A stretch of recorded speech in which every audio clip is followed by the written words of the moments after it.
Alors là, chapeau, Letto. un podcast audio et vidéo de et avec Philippe Chapeau. Alors le chapeau.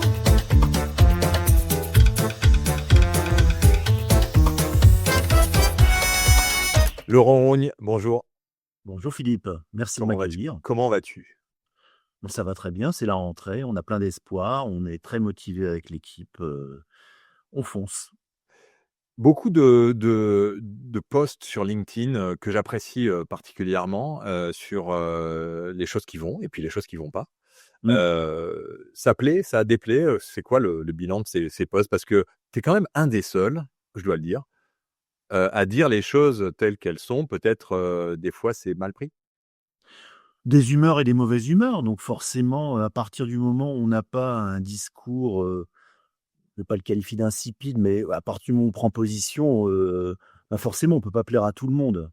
Mais l'objectif, de mes petits posts, pour ma petite communauté, hein, c'est à la fois, ben, de susciter le débat et la réflexion, même si je sais que je n'ai pas forcément toujours raison et même souvent pas toujours raison. Mais à partir du moment où on peut créer un débat, c'est là où on avance. Donc l'objectif, c'est, parfois de voir un collègue qui me dit: «Ah bah, je t'ai lu, je suis pas tout à fait d'accord» et forcément l'un comme l'autre après on a une petite discussion et je pense qu'on en ressort un peu enrichi. C'est quoi ta vision aujourd'hui de la radio en 2 mots, sans rentrer trop dans le débat? Parce qu'on y passerait 1 heure, voire 2. Oui, même, des soirées complètes. Bah, ma vision de la radio, c'est que la radio est pas morte. Il faut arrêter de dire, partout que c'est complètement foutu.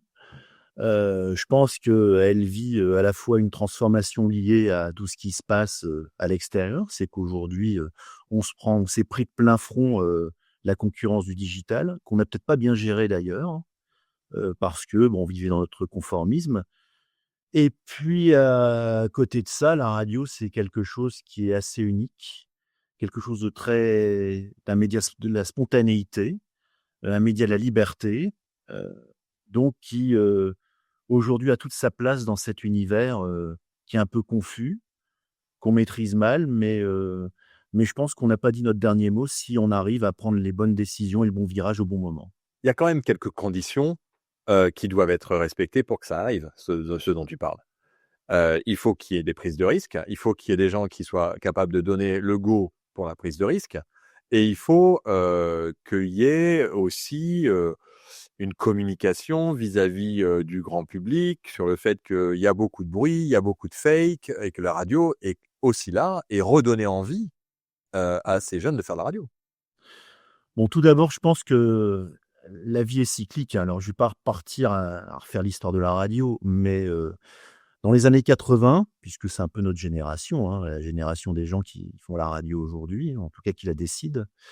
Les années 80-90, c'était la liberté, l'audace, un peu le foutoir, même si c'est à partir des années 90, on s'est structuré, on est devenu beaucoup plus pro, tout en maintenant quand même cette dose de liberté, de spontanéité.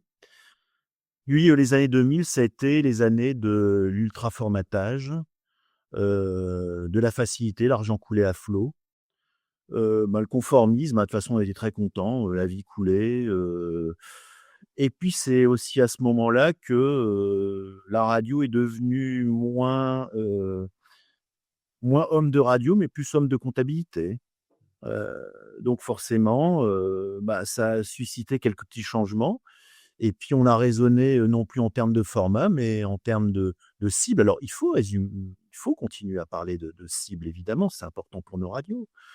Mais, c'est pas l'habitat et la marge bénéficiaire qui fera ton audience.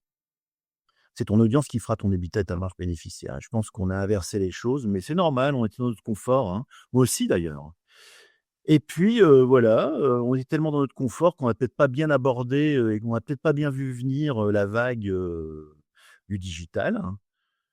Et bah, on se l'est pris dans la figure. Alors, on résiste bien quand même, hein, parce que quand la radio fait près de 60 d'audience avec toute la concurrence que l'on se prend aujourd'hui, c'est quand Selon même la pas plus police. mal. Selon la C'est quand même police. pardon? Selon la police. Selon la police. Mais en tout cas, ça reste plutôt très performant. Mais bon, à côté de ça, il faut revenir peut-être à ce qu'on faisait, C'est cyclique. Moi, je dirais qu'aujourd'hui, on doit se remettre en question, on doit retrouver cette spontanéité qui caractérise aujourd'hui, qui a toujours caractérisé la radio. Et c'est peut-être à revenir à cette radio des années 80, évidemment à la sauce 2020 et avec toute l'évolution technologique qui nous permet de faire plein de choses. Mais on doit revenir à cette ère de la liberté et du déformatage. Voilà.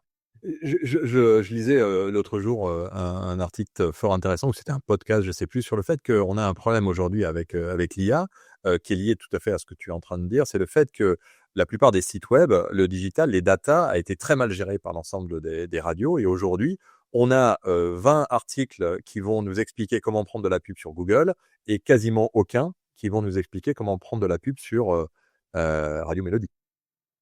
Mais ça, c'est évident. Mais je pense que c'est A été raté. en partie de notre faute.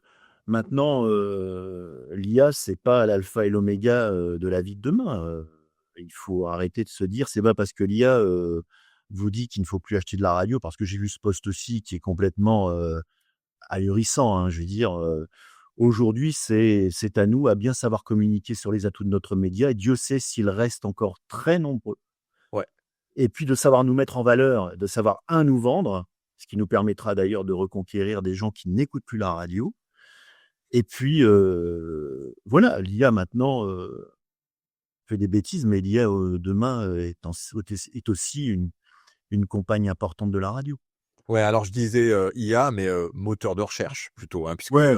dans le sens moteur de recherche, pas dans le sens IA générative ou tout ça. Je dis simplement que le digital, les contenus aujourd'hui des sites, des stations de radio, ne met pas forcément en avant ce que on devrait peut-être faire plus, c'est-à-dire parler un peu plus de quel est l'atout de la radio pour un annonceur, pour Alors on commence à le faire. dit, ouais. On commence à le faire. Il y a une campagne qui est passée cet été sur les radios pour parler de la radio.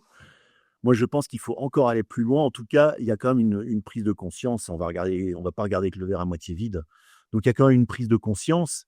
Mais il faut qu'aujourd'hui, de toute manière, face à l'intelligence artificielle, on remette en avant l'intelligence humaine. Et c'est ce qui fera, je pense, ce qui nous permettra de durer dans le temps. Ouais. Donc, mais aujourd'hui, c'est sûr que nous avons un problème de communication sur la force de notre média. Et je pense qu'il suffit d'observer. Moi, j'observe quand même beaucoup, si tu lis mes petits posts qui se passent à l'étranger. Et je pense que leur force, c'est de savoir communiquer sur le média. Et je pense qu'aujourd'hui, même si parfois dans certains pays, la radio perd autant d'audience que chez nous. Mais chez nous, on n'arrive pas à communiquer. Et puis 2, faut pas oublier que nous sommes français, donc on est dans le pays du défaitisme absolu, hein. Donc tout ça fait que plus rien ne fonctionne. Ça, c'est de manière artificielle parce que ça fonctionne encore et ça pourra continuer à fonctionner. Comme je te le dis, si on continue cette remise en question et si on l'amplifie, si on l'accélère, parce que si on l'accélère pas, le temps quand même est là, quoi. Le temps coule vite et on le voit dans les sondages, il faut réagir assez vite parce que la situation pourrait quand même devenir compliquée. Ouais, on n'est plus maintenant dans la réaction. Je pense qu'il faut arrêter de dire il faut actionner. Ah oui, oui. C'est maintenant action et pour qu'il y ait une réaction, parce que si on n'a pas Alors, d'action, là, on fait du yaka faucon, hein. Là, il faut passer à l'action. Voilà. on va parler du groupe Secom. Ça fait combien de temps que tu es dans ce groupe Alors attends, moi c'est Ah.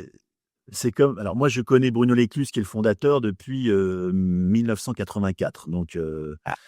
et j'étais dans son grenier et on a lancé une radio qui était Métropolis dans le Nord. Donc j'ai connu une partie de l'état-major de Secom. Après, on s'est séparés, on s'est retrouvés, mais je suis revenu à plein temps à Secom il y a maintenant 11 ans. Voilà. Pour m'occuper dans un premier temps de la chaîne d'infos en continu qui était Grand Lille TV. Et puis on vient de la radio, on est parti dans la TV, Secom s'est construit dans la TV, mais il y a un moment, ça vous démange. Et puis la chaîne de télévision dont je m'occupais était construite comme une radio. Donc quand le DAB est réapparu, le PDG est venu me voir en me disant: «Ce serait peut-être bien qu'on dépose un dossier». Puis comme on avait des marques, on avait Mélodie d'abord d'ailleurs, on s'est dit: «Bah, il faut y aller, quoi. Sur Mélodie, on va tenter de faire quelque chose». Bon. En 2022, vous avez annoncé l'acquisition de Radio Émotion, diffusée en région PACA. Quelle évolution la station elle a connue sous cette impulsion? Voilà, c'est la fin de cette partie d'Alors là, chapeau disponible gratuitement. C'est déjà fini ? Eh oui, c'est fini. Mais si vous désirez découvrir la suite de cet épisode, retrouvez-nous sur la lettre.pro/ALC en majuscule, ALC. Et souscrivez à un abonnement pour accéder à tous nos contenus. Ah ben d'accord. Ben j'y vais alors.